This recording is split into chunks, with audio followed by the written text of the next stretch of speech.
nós estamos falando de Jesus. E para Jesus, nós somos absolutamente iguais e imprescindíveis. Não é pela palavra, é pelo exemplo. E Jesus lhe faz uma pergunta: mas você quer ser meu discípulo de longe ou de perto? É exatamente a pergunta que você está fazendo. Cadê os pais dessas crianças e desses jovens? Qual é o exemplo que eles estão legando?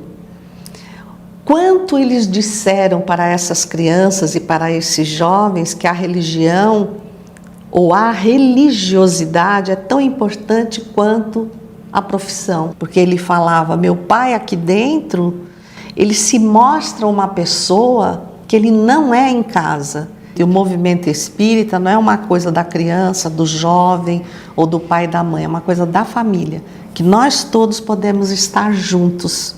Isso seria maravilhoso. Oi pessoal, como é que vocês estão? Tudo bem? Falando aqui diretamente no canal da Web Rádio Fraternidade, começando mais um Céu. E a gente recebe mais uma vez Eulália Bueno. Tudo bem? Como é que você está? Prazer em recebê-la aqui. Prazer é meu de estar aqui, Rodrigo. E estar no céu é uma honra, é uma alegria, é uma emoção que dificilmente nós vamos conseguir descrever. Então, gratidão. Eu compartilho com você. É verdade. Vou começar já então, falando a respeito do tema que você vai abordar no Sétimo Céu, que é os trabalhadores da última hora e a missão dos espíritas. Queria que você falasse um pouquinho a respeito desse tema.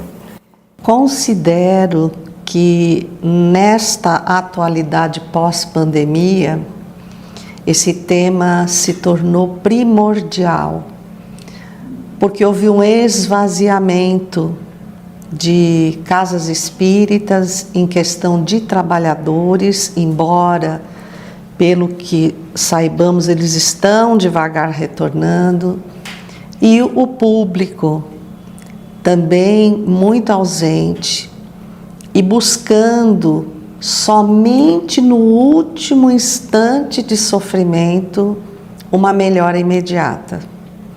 O Espiritismo não é isso. A missão dos espíritas, os obreiros da última hora, como nós vemos citado no capítulo 20 do Evangelho, requer de nós uma entrega, um comprometimento, para que conquistemos o espaço em definitivo, de estar com o Cristo, de servir ao bem e de promover onde quer que estejamos. Não importa se você tem visibilidade ou não, porque nós estamos falando de Jesus. E para Jesus, nós somos absolutamente iguais e imprescindíveis. Então, é necessário efetivar um trabalho constante na Terra. A gente vê o convite que ele nos faz: ide e pregai. Esse pregai não é pela palavra, é pelo exemplo. Então, nós somos cartas vivas do Evangelho. Para iniciarmos a reflexão sobre esse tema, nós precisamos fazer uma pergunta para nós mesmos. O que é que nós trazemos escrito na carta que somos? Qual é o recado que damos, aonde vamos, com quem estamos? O que a gente pode conduzir em nós de certeza para que aquela pessoa que não conhece o Espiritismo, às vezes que não aceita nenhuma religião, que se diz ateu, ou que cortou relações com Deus, o que é que você pode demonstrar a ela, pela conduta da própria vida, que vale a pena neste momento você persistir, que o bem está se consagrando na Terra?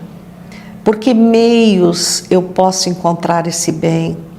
E quais são os verdadeiros valores que vão me manter ativo nessa seara do Cristo? Então esse tema tem muito para ser refletido. Você já trouxe alguns pontos, eu vou aproveitar esse gancho para te fazer uma pergunta específica a respeito dos principais desafios do movimento espírita em relação a um exemplo que a gente colocou até aqui, que é a diferença daquele que se diz espírita para aquele que compõe o movimento espírita. Qual que é esse desafio para a gente colocá-lo aqui? Ai, olha, tem uma lição, eu não sei se é no Pontos e Contos, eu acho que é Pontos e Contos do Irmão X, tem uma lição intitulada O Discípulo de Perto. E é alguém que procura Jesus e oferece-se para servir, né? E Jesus lhe faz uma pergunta: mas você quer ser meu discípulo de longe ou de perto? É exatamente a pergunta que você está fazendo. Porque tem pessoas que vão à casa espírita buscar consolação, buscar uma melhora imediata, porque tem em mente, arraigado na sua mente, as passagens dos evangelistas, as curas que Jesus realizava, a multidão que sempre o rodeava, e quer chegar à casa espírita desejando que alguém coloque as mãos sobre a sua cabeça e diga: pronto, agora você pode ir. E ele volte à sua vida cotidiana, à sua zona de conforto. Então, aquele que não se deu conta de que tem uma tarefa na Terra e que essa tarefa é imprescindível, porque é a nossa melhora moral. A doença que nos atinge é o último estágio dessa condição moral em que nos encontramos. Então, curar o que vem até o corpo é possível? Sim, mas não se cura a alma. E a alma doente adoece o corpo. Nós temos a passagem de Arigó, que foi a Chico e disse: Chico, você quer que o Dr. Fritz te cure dessa terrível doença no olho? Ele disse: não, por favor, não faça isso, porque eu ainda não alcancei a cura moral e com essa doença eu já me habituei. Se você curá-la, virá outra, que talvez eu não tenha tanta habilidade em lidar. Então, o discípulo de longe é aquele que vai apenas para buscar. O discípulo de perto é aquele que vai para servir e que sabe que vai alcançar a cura, mas não momentânea, definitiva, sentindo, olhando o outro, servindo ao outro. Ele estará servindo a si mesmo. Enquanto ele senta, ele conversa, ele abraça, ele realiza a sua tarefa dentro da casa espírita, ele está crescendo como alma. Mas esse tem que estar conscientizado de que fez uma escolha. E ao contrário, porque se fala muito, para você ser espírita, para você ser trabalhador espírita, você tem que abandonar a sua vida cotidiana. Não, a gente não tem que abandonar. A gente tem que saber administrar. E sabendo administrar, você vive muito melhor. Então, estar a postos para o chamamento do Cristo é o discípulo de perto.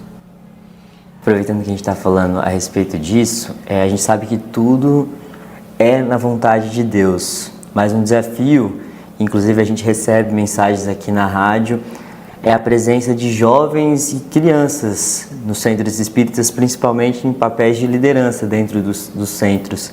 Queria que você falasse a respeito disso, principalmente por isso, assim, as pessoas escrevem para a rádio falando que tem percebido esse esvaziamento de crianças e jovens nos centros. Olha, isso é muito interessante, Rodrigo, que você está falando, e eu me ocupei essa semana de reler naquele Conversando sobre o Espiritismo, um dos livros do Divaldo. Ele fala dessa condição de esvaziamento. Mas vamos parar para pensar, cadê os pais dessas crianças e desses jovens? Qual é o exemplo que eles estão legando? Quanto eles disseram para essas crianças e para esses jovens que a religião ou a religiosidade é tão importante quanto a profissão. Então, os valores começam dentro da nossa casa, no momento em que nós aportamos no berço. E o que nós vemos é jovens. Eu estive recentemente com um jovem que me disse que perdeu o interesse de vir para o centro espírita por causa dos pais dele, não pela casa espírita. Porque em nenhum momento ele percebeu a real mudança do pai e da mãe. E ele achou aquilo tamanha hipocrisia, porque ele falava: meu pai aqui dentro, ele se mostra uma pessoa que ele não é em casa. Eu não consigo conviver com isso. E aí ele ficava imaginando se todas aquelas pessoas que estavam lá não eram exatamente igual ao pai dele. Então perceba o ir de pregar e de Jesus, como ele encaixa bem aí. O pai e a mãe frequentavam a casa espírita, trabalhavam na casa espírita, mas não aplicavam o espiritismo à vida cotidiana. E o jovem hoje, ele é muito desperto para a hipocrisia. A hipocrisia revolta o jovem. Então, às vezes, para atingir o hipócrita, ele abandona algo que ele estaria fazendo. E como ele sabia que abandonar o centro iria ferir o pai e a mãe, que eram hipócritas o suficiente para ficar mantendo aquela cara de paisagem dentro do centro enquanto se corroíam, ele nos confessou que estava fazendo isso para atingir o pai e a mãe. Então percebam que quando querem atirar essa responsabilidade à casa espírita, precisa primeiro questionar o comportamento espírita da família dentro do lar. Então precisamos conversar com os pais. Onde estão os filhos de vocês? O que é que vocês pregam para os filhos de vocês? Porque eles às vezes dizem: meu filho não quer vir, mas ele não convidou. Ou ele impôs metas para o filho que precisam ser cumpridas fora da casa espírita. Então é universidade, escola, esporte, outra língua, muitas coisas, muitas cobranças lá fora, para que sejam bem-sucedidos no mundo. Então, não disseram aos filhos que o ser bem-sucedido no mundo não é sinônimo de felicidade.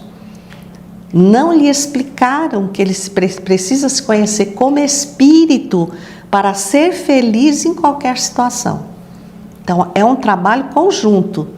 E onde vemos que as casas espíritas têm se esforçado muito, têm colocado o uso da tecnologia que atrai o jovem, né? O jovem, ele quer interagir, ele quer participar, as casas têm se esforçado. Já os pais ficam na consciência de cada um. É muito interessante. E agora, trocando um pouquinho de assunto, falando a respeito da parte da Eulália escritora. Como é que está essa parte? Está trabalhando em algum novo projeto? Rodrigo, estamos, mas sabe aquele momento da sua vida em que muitas coisas acontecem ao mesmo tempo, não apenas a nível do movimento espírita, do nosso trabalho, que tem requerido muita estadia fora de casa, às vezes fora do país, mas também questões familiares que nos envolvem e que esse projeto, embora esteja quase finalizado, só falta o quase. Então, sim, tem 2 livros, um de mensagens, da Maria do Rosário del Pilar, e a finalização do romance, né, Adeus Meu General, que é a sequência da Moura, e uma vontade muito forte de falar sobre família, de projetar um livro sobre a família, o contexto familiar no movimento espírita, levando essa clareza aos pais, né, a todos os familiares, para que as pessoas percebam que o centro espírita e o movimento espírita não é uma coisa da criança, do jovem ou do pai e da mãe, é uma coisa da família, que nós todos podemos estar juntos. Isso seria maravilhoso. né? Nós estarmos na casa, nós nos envolvermos no movimento. Olha o céu aqui, né? Quantas famílias completas nós temos encontrado aqui nos corredores, felizes porque chegou janeiro. E a família, no momento de férias, está reunida em Uberlândia. Olha que coisa. Venha. Fica o convite, é verdade. Aproveitando que você está falando a respeito dessas viagens suas pelo Brasil e pelo mundo, gostaria que você falasse se você tem alguma história, algum fato que te marcou nessas andanças que você tem. Ai, é tão difícil pegar de surpresa assim, porque a gente tem muitas histórias por onde a gente passa, né? Eu vou contar para vocês uma chocante. Pode ser. Tá? Eu tenho um amigo chamado Allan Kardec. Olha só. É. E ele é palestrante também, nós nos encontramos aí num evento, né? E a pessoa se dirigiu a ele, uma pessoa que estava num evento, se dirigiu a ele e disse: será que no final o senhor poderia autografar a sua coleção? Num evento espírita, uma pessoa dita espírita, nada sabia sobre Kardec. Alguém disse: Allan Kardec está aí, mas era o Allan Kardec Pita Veloso. Então, como nós já estamos falando de movimento, sim, de espírita de perto, de espírita comprometido, para falar de espiritismo, não tem outro caminho que não seja a coletânea, né, que o codificador implantou para nós na Terra. Então, eu não saber quem é Allan Kardec, nem no tempo que ele viveu, já é um grande empecilho para eu compreender a grandeza do Espiritismo, que não é mais uma religião, não veio para instalar templos, dogmas, cerimônias e tantas outras coisas às quais nós estamos acostumados, porque o Espiritismo é jovem. Mas quando a gente conhece o Espiritismo, a gente se liberta, a gente descobre a grandeza e a liberdade que ele nos oferece. Então, nós temos visto situações como essa, né? Pedir para o nosso amigo atual a assinar, a autografar a coletânea dele. E temos visto pessoas que demonstram que atingiram uma compreensão de vida completamente diferente quando conheceram o Espiritismo de verdade, estudando, sendo esclarecidos. Legal demais, muito boa a história, inclusive. Muito interessante, chocante de verdade. Mas para a gente terminar, eu gostaria que você deixasse uma mensagem para a Web Rádio Fraternidade, que está completando 15 anos. Se você puder deixar essa mensagem para a gente. Olha, falar de Espiritismo sem falar de Kardec é impossível. Falar da Web Rádio Fraternidade sem falar do Rubens e da Divina é impossível. E eles têm 3 filhos. E a Web Rádio Fraternidade, a mais jovem, a caçula, de 15 anos. Verdade. Porque eles se debruçam sobre essa debutante que tem levado aos corações aflitos, aqueles que estão distantes de uma casa espírita, aos que estão desesperançados. A Web Rádio Fraternidade chega a todos os corações, a essa linda debutante que se entrega à divulgação do Espiritismo, que nasceu, como eu costumo dizer, Rodrigo, na casa de vocês, num quartinho que nos remete à manjedoura do Cristo. Ela nasceu simples e se tornou grande. Grande o suficiente para levar ao seu coração a palavra do Cristo, a esperança e a certeza de que por mais que você olhe ao seu redor e tudo te convença que o mal domina a terra, ela leva para você a certeza de que Jesus é o sol da nova era e espera você para fazer a sua parte.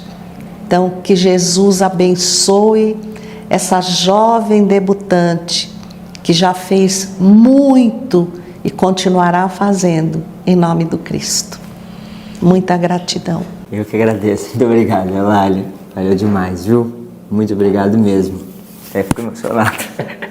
Obrigado, viu, gente? Até a próxima.